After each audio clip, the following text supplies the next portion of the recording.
코로나19가 재유행한다고 합니다. 그래서 입원 환자가 1,357명으로 늘었다고 하는데 이 수치가 2020년 5월 그리고 2021년 7월과 좀 비슷한 수치라고 하죠.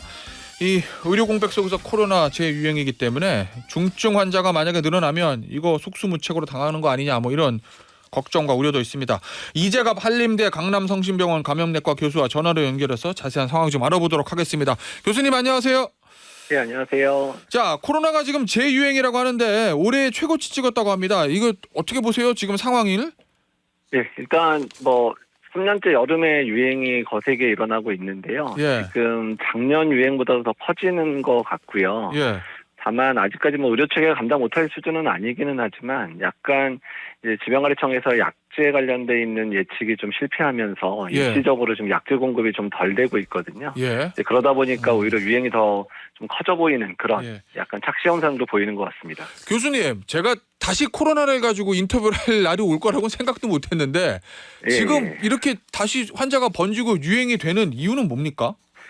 일단 두 가지가 대표적인 이유기는 한데요. 첫 번째는 이제 올해 겨울에 유행이 크지가 않았거든요. 네. 그러다 보니까 대부분 걸렸던 분들이 작년 여름 이전이라든지 또 백신 맞은 분은 작년 가을이나 아니면 작년에 안 맞으신 분은 거의 1년 반 이상이 경과돼서 일단은 본인이 가지고 있는 코로나19에 대한 면역이 많이 떨어지는 측면들이 있고요. 두 번째는 이렇게 면역이 떨어져 있는 상황에서 지금 KP2나 KP3처럼 새로 변이가 유행을 하다 보니까 새로운 변이에 대응할 수 있는 부분들이 조금 약해지다 보니까 두 가지가 겹치니까 유행이 좀 커지고 있는 것을 보고 있습니다. 혹시 지금보다 좀 더 환자가 늘어날 거로 보세요? 아니면은 지금이 피크니까 좀 꺾여서 줄어들 거로 보시나요? 지금 이제 환자가 급증하기 시작한 게 한 2, 3주 이내거든요. 예. 그래서 보통 코로나19 유행하면 한 달 정도 넘게 유행이 이제 피크까지 올라가기 때문에 아직은 정점을 찍은 것 같지는 않고요. 예. 앞으로 한 1, 2주 정도 이후에 8월 말 정도가 정점이 아닐까 이제 대부분의 전문가들이 예측을 하고 있습니다. 예. 지금 최신 유행하는 요 코로나가 증상이 냉방병이랑 비슷해서 좀 헷갈릴 수도 있다. 이런 언론의 지적도 있던데 어떤가요? 증상이 어떻습니까? 증상은 그 차이가 예전에 코로나19 감염하고 차이는 크게 없습니다. 이제 발열이 있거나 좀 으스르스거리거나 또 기침이나 콧물 같은 호흡기 증상이 유발될 수 있는데요. 예. 다만 이제 이미 한 번이나 두 번 이상 감염된 분들이 감염되다 보니까 증상이 좀 가볍게 느껴지는 분들도 있습니다. 일부는 아주 증상이 심한 분들도 있지만 그래서 이제 증상이 가볍게 나타나니까 냉방병처럼 약간 으스르스거리는 정도로 지나가는 분들이 있다 보니까 오인이 되는 것 같습니다. 알겠습니다. 예전 증상이랑은 비슷하다는 말씀인데, 자 그러면 교수님, 예전에 저희 이런 거 많이 했잖아요. 마스크 매일 쓰고 격리하고 손 씻고 이런 거 많이 했잖아요. 지금도 그때로 돌아가야 되는 겁니까? 일단 기본적인 위생을 잘 지키는 거는 어떤 감염병이든 예방에 도움이 되는 건 맞고요. 다만 예전에는 이제 마스크 착용을 법적으로 이제 강조하고 또한 하도록 했었는데 지금은 엔데믹 상황이다 보니까 강제적으로 마스크를 쓰게 하고 이럴 상황은 아닌 것 같고요. 다만 이제 마스크를 꼭 써야 되는 상황이나 이제 써야 되는 사람들이 잘 써주는 게 상당히 중요합니다. 그래서 일단은 이제 지금 호흡기 증상을 가지고 있는 분들은 되도록이면 쉬거나 아니면 이제 불가피하게 사람 있는데 가면 마스크를 반드시 써주시는 게 좋겠고 고위험들 같은 경우에는 이제 감염됐을 경우에 상당히 위험한 상황이 될 수 있으니까 꼭 마스크 쓰면 좋겠고요. 그리고 취약시설이라 그러죠. 그러니까 이제 환자들이 많이 있는 곳이나 이제 노인들이 많이 있는 또는 장애인들이 많이 있는 시설 같은 경우는 일단 지금같이 유행이 심해진 경우에는 이제 내부에서 종사자나 또는 그 안에 이제 거주하시는 분들이 다 마스크를 착용하시는 게 좋습니다. 의료기관도 마찬가지고요. 알겠습니다. 강제 사항은 아니지만 권고를 하는 그런 상황인 것 같습니다. 자, 그런데 교수님, 예전에는 이제 코로나 걸리면 확진되면 일주일 자가격리하고 이랬잖아요. 지금은 그 격리 의무는 없다고 제가 알고 있는데 만약에 제가 코로나에 걸렸어요. 그러면 어느 정도 격리를 권하십니까? 일단 코로나19 자체가 이제 바이러스가 배출이 많이 되는 시기가요. 증상이 시작돼서 한 3일에서 5일까지가 바이러스 배출이 잘 많거든요. 그래서 일단 기본적으로 3일 정도는 반드시 이제 사람인데 가지 않고 쉬는 게 제일 좋고요. 3일이요? 그렇다면 회사에서 인정을 해준다면 한 5일까지가 제일 좋을 것 같습니다. 알겠습니다. 그러면 약간의 의심 증상, 확진되지 않았더라도 의심 증상이 있으면 역시 회사나 학교는 좀 빠지는 게 바람직하다고 보십니까? 만약에 허락을 해준다는 가정을.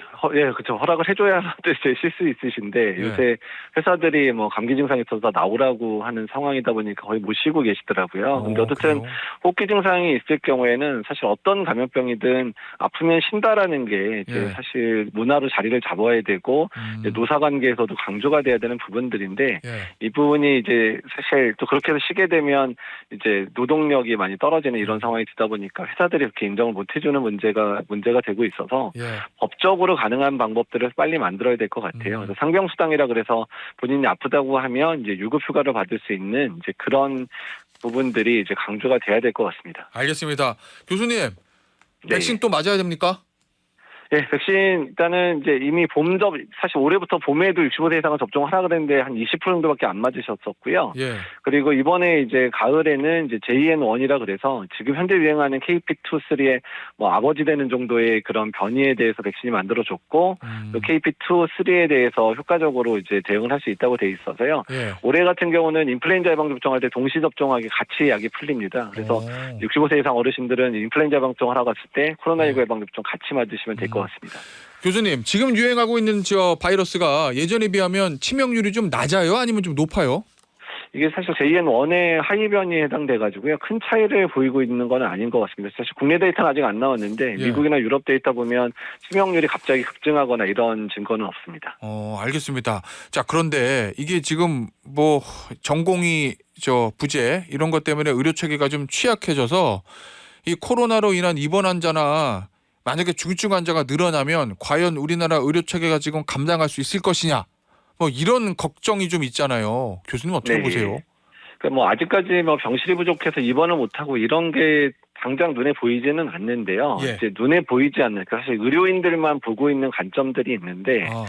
지금 이제 상급종합병원이나 대학병원들이 주로 전공의들과 함께 중증 환자를 많이 보는데 지금 전공의들이 없다 보니까 지금 중환자를 전체 볼 수 있는 숫자가 제한이 돼 있거든요.